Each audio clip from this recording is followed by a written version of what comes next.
చాలా రోజుల తర్వాత రెక్కలొచ్చినట్టు అనిపిస్తుంది నా చిట్టి తల్లికి. ఎందుకంటే ఆల్మోస్ట్ 1 వీక్ అయిపోతుంది. అస్సలు తనని బయటికి తీసుకెళ్ళలేదు.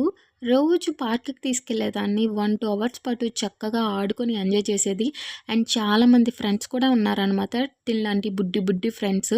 ఆడుకునేది వాళ్ళతో పాటు. సో, రీసెంట్‌గా ఈ వర్షం కారణంగా ఆల్మోస్ట్ 1 వీక్ నుంచి మేము బయటికైతే వెళ్ళలేదు. అండ్ ఈరోజు కూడా తీసుకెళ్దాం అనుకున్నా.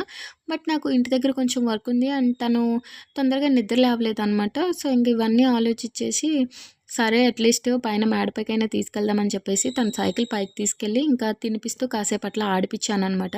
అండ్ చూస్తున్నారు కదా ఎట్లా ఎంజాయ్ చేస్తుందో సర్కస్‌లో అయి చేస్తుందనమాట.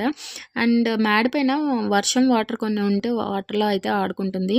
ఆ వాటర్ ఎట్లా ఉంది, ఏంటి అనేది తనకు అనవసరం. వాటరా కాదా అనేది మాత్రమే ఇంపార్టెంట్ అనమాట. వాటర్ ఎక్కడ చూసినా విడిచిపెట్టదు. సో, అదన్నమాట సంగతి. And thank you for watching.